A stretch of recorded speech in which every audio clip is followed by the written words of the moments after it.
You're listening to season 15 of the Virtual Tailgate, a media bullcrap production covering college football and the Atlantic Coast Conference. I'm Andrew. I'm David. I'm Geoff.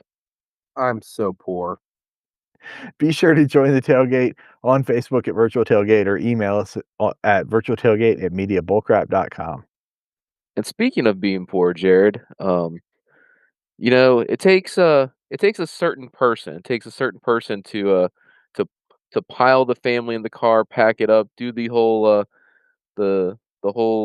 you know, family vacation road trip thing, go down to the happiest and most expensive place in the world, right? And on a road trip with the kids yelling in the background, screaming, complaining the entire way, "Are we there yet?" Fighting with each other while they're at the destination, and all along the way, stopping at the 3rd fried chicken joint that you've eaten at in the last 36 hours, um, under the knowledge that you don't know what is going to happen, that you have no idea if the car is going to survive, if, like, when you get to the hotel, if that single bathroom is now going to be in demand by 5 different people, or else you might end up with an unfortunate cleaning bill from the hotel staff. And you know what that takes? Some could say that that takes that putting together a family vacation like that, making those stops, spending money like that under the confidence that, in my situation, that, I have the physique and the body as Jared knows, to street walk the streets of Williamsburg and make that money back, that I lost, on our family road trip. It might take some stupidity, it takes some money, but you know what else it takes?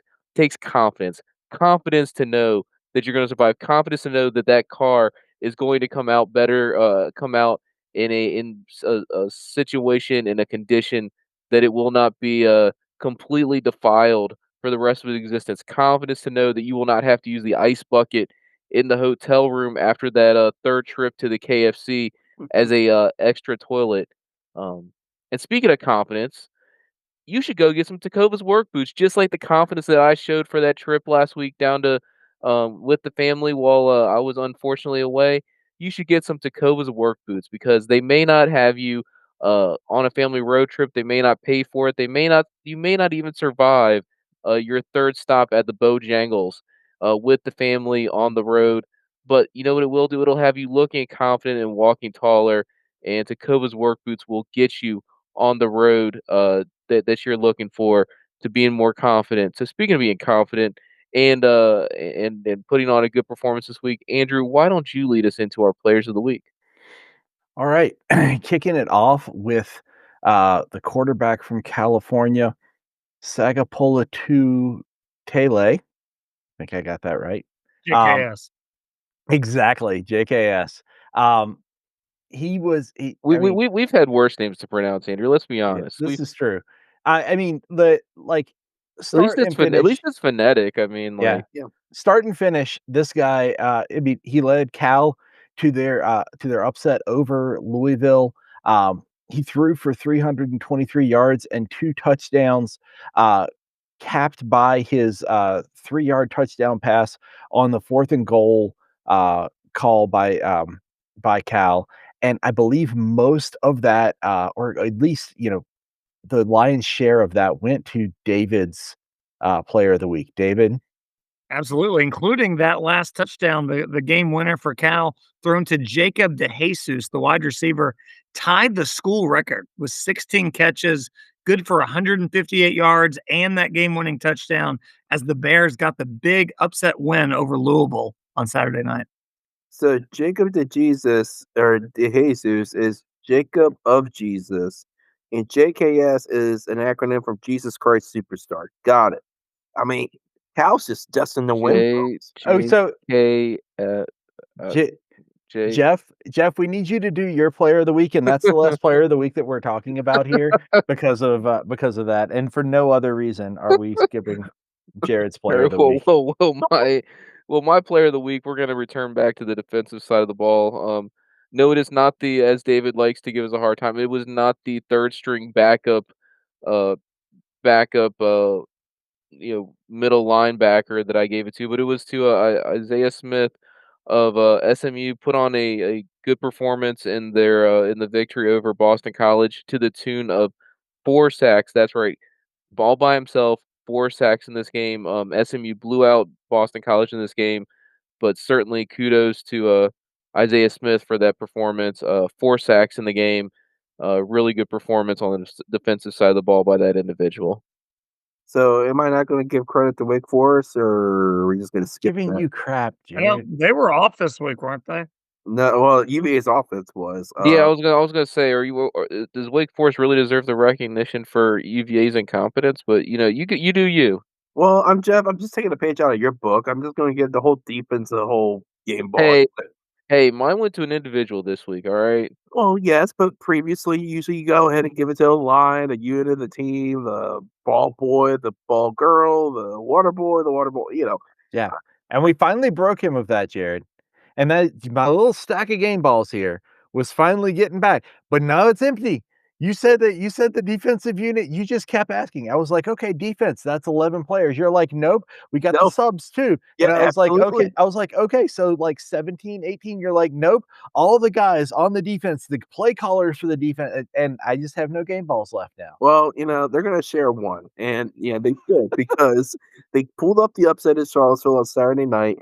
They stopped a team that was averaging close to 34 points to none on offense, no touchdowns. They gave up 3 field goals, and it got the forced fumbles. They did a great job. Now, yes, it was an offensive struggle that whole damn game because the only touchdown I believe was a special teams kick return by Wake Forest. But other than that, it was a pretty good watch if you were hate watching. So yeah, I had a good time. Gee, David, you were there. Yeah.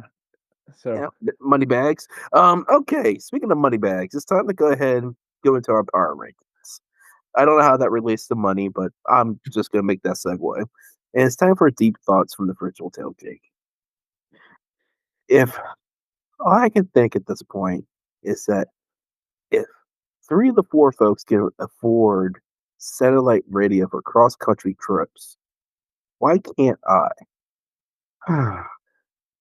Anyway, here's our power rankings. Top 5 here. Go to Thank you.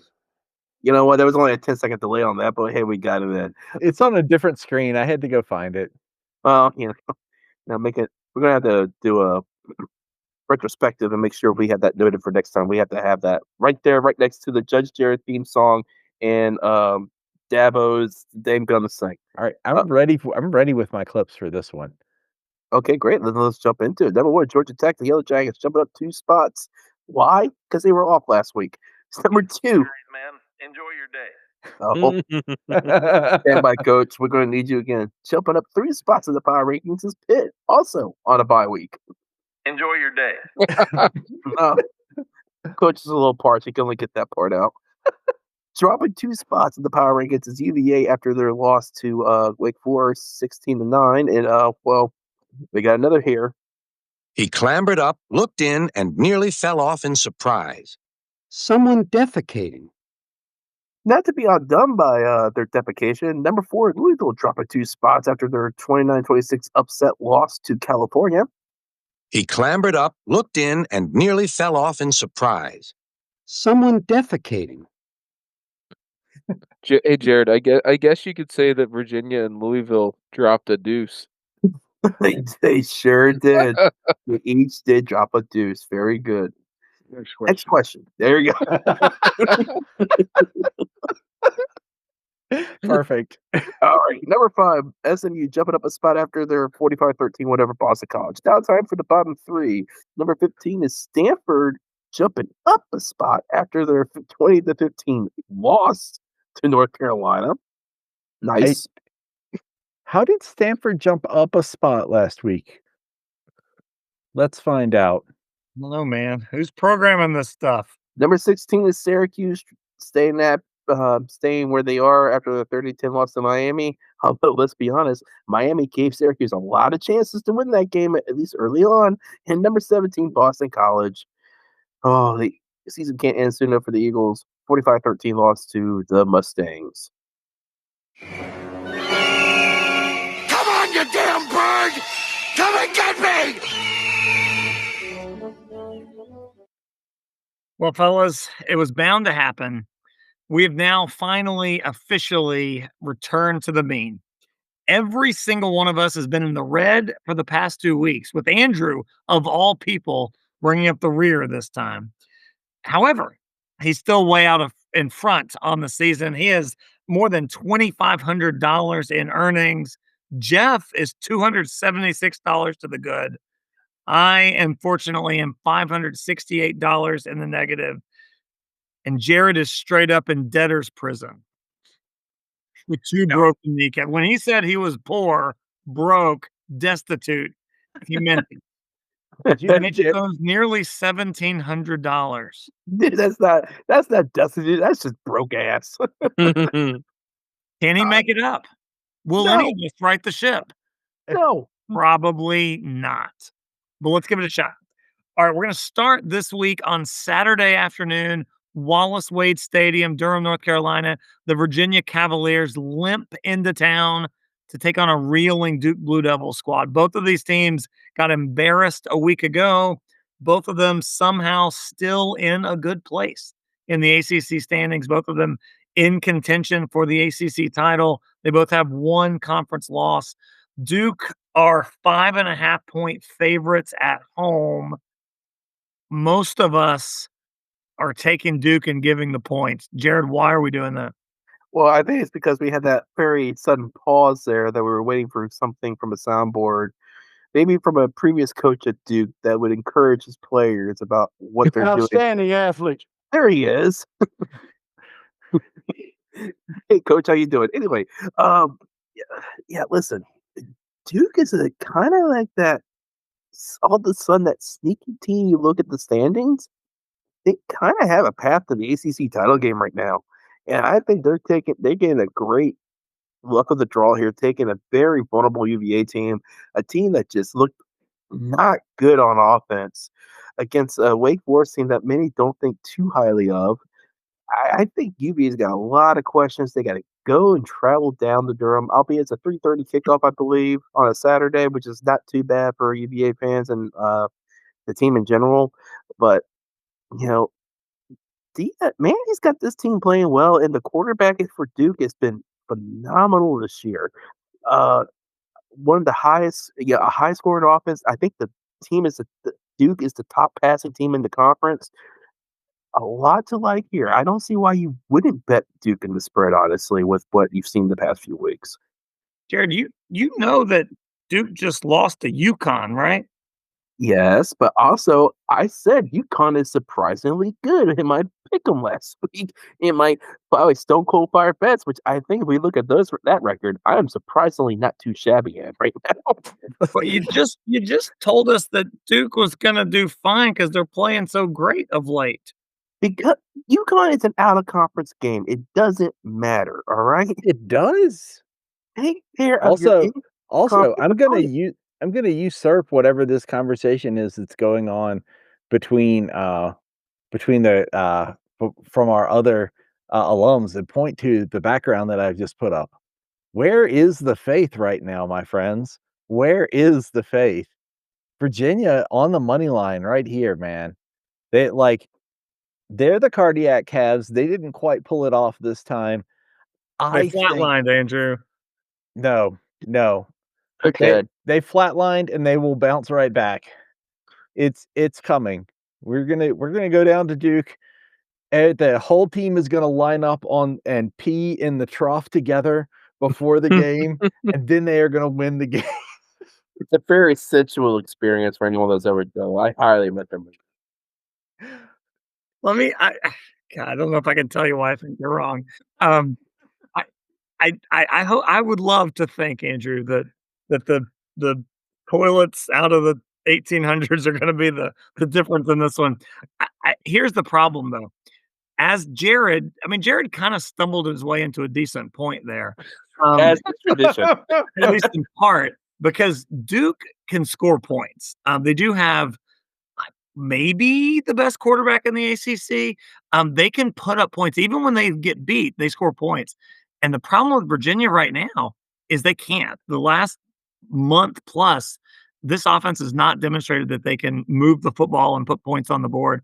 If Chandler Morris is out, he left the game in the second quarter against Wake Forest. That's probably ultimately why UVA couldn't come back and get the win. If he's out, Virginia's gonna have a hard time scoring enough to hang with Duke, and that's why I actually think Virginia might be more talented. Their defense is certainly better than Duke's, but ultimately you got to score points to win the game, and I just don't see it.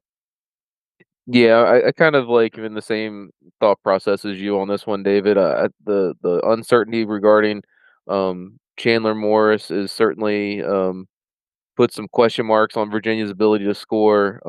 Virginia wasn't looking all that sharp before the injury on Saturday, and this is a Virginia team that for the 8-1 record going into that week, and then I'd made the call as a quickfire bet the week before. I guess I was a week early on that on that crapping the bed, that this is a Virginia team that even before then were putting up points, but they were playing with fire against teams that weren't super sharp. I mean, Washington State, UNC, and Cal, all games that they were down in portions of those games, down in for decent portions of those games, could easily have lost those games, and then the Louisville game, they came up with a victory in overtime in that one, but certainly wasn't their strongest performance on offense. They had some good some fortuitous defensive plays in that game that helped keep them in that game. So I agree with you. This is a team that I think, not just because we've been burned by Virginia performance over the years and because we're alums, but this is a team that I think we all kind of had like a pump the brakes, caution light going on this 8-1 team, and it finally all kind of came off the rails last week against the Demon Deacons. This is a Duke team that, like you said, they're coming in at 5-4. They certainly can lose some games, but that Virginia secondary has been suspect at times this season, and that's just not a good matchup with the passing game of Mensa coming in with the Duke Blue Devils in this one. Yeah, I mean, just to give you a rattle off the stats real quick for the year, almost 2,800 yards passing, 24 touchdowns to only 4 picks, and half of them came against UConn last week. I mean, he is a solid quarterback, and Sounds like somebody the wheels are coming off. Half of those picks happened last week. oh boy, I think we can all agree that hopefully, with any luck, Andrew is right on this one. Um, all right, let's move on. We're headed down to South Beach, boys, taking our talents there. We got the Wolfpack of NC State coming into Miami, 14.5-point underdogs. As of course you would expect, most of us have NC State covering that big spread. Only one person doesn't. That's I would say the podcaster here who's always been high on the U all season long. Be Jared. Jared, tell us why Miami's going to cover this monster spread. if it was spread by the first half, I would say NC State smash it and take home the money. But since it's the whole game, recently the U has been waking up pretty consistently in the second half. And yes, although that's a lot of points, they have been usually taking care of business against most of the teams this year when the spread has been in their favor, like of this magnitude. Again, first half, I would honestly say it's either Miami by 3 points or less, or NC State actually wins the half in terms of total points in the first half. But after that, I think Miami has just this year been consistently finding their footing in the second half and been running away due to the talent here compared to the rest of the conference right now. I have Miami covering the spread, although by the end of the first half, as I can't iterate enough, it will be tight. All right, Jared's wrong. We know that. Why? Jeff, I'll let you go first. Yeah, I mean, this is a game that's similar to an approach to the Duke Virginia game we just talked about. You've got a talented quarterback in CJ Bailey for the Wolfpack coming into this game. It really comes down to the 2+ touchdowns that Miami is favored by right now. I mean, this is an NC State team that just came off a victory over Georgia Tech, giving Georgia Tech their first loss on the season. But a team that has shown a propensity to give up a lot of points. But on the other hand, this is a Miami offense that, for putting up some points recently in the game last week against Syracuse, I'm not sure that, similar to Virginia, maybe not in that level though. This is an offense that has a lot of questions. Carson Beck has said some things that, let's just say that aren't very team player like. I think there's a little bit of drama going on down there. No surprise there, right? In the locker room of the U, that there's some egos and some drama going on down there that needs to get righted.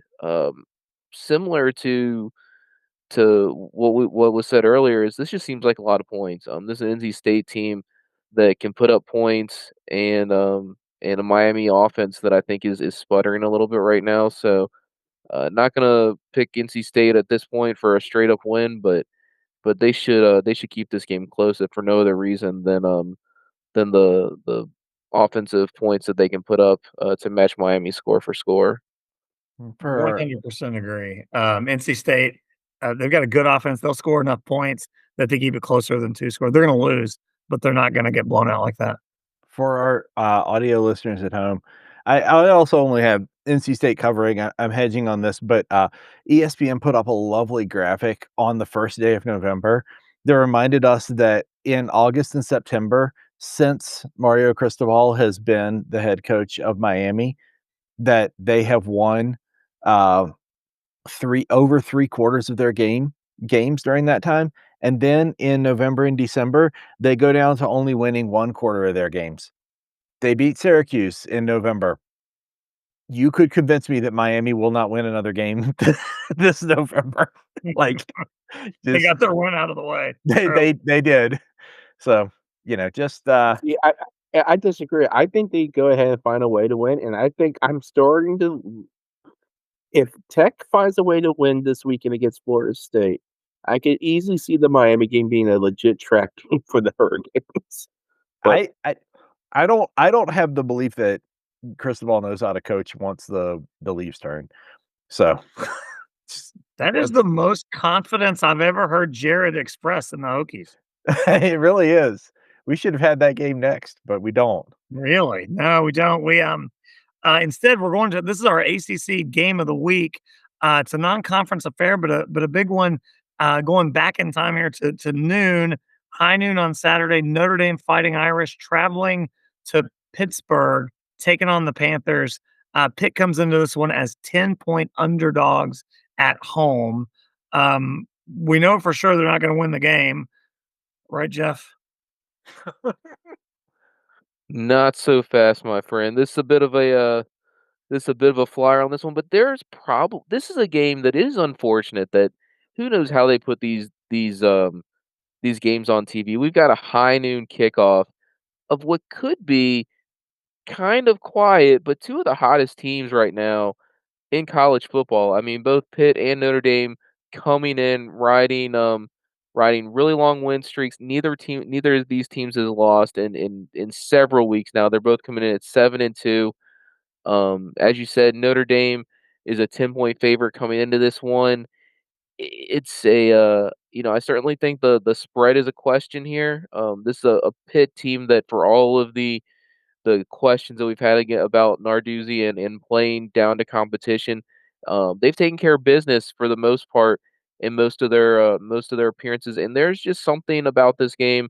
I think Pitt is really riding a high right now, and unlike in past seasons, I feel like this is a Pitt team that for some reason is wanting to make a statement week in and week out, and not kind of float along like they have in prior seasons where Narduzzi kind of win some games that you wouldn't expect him to win, lose some games that he shouldn't lose.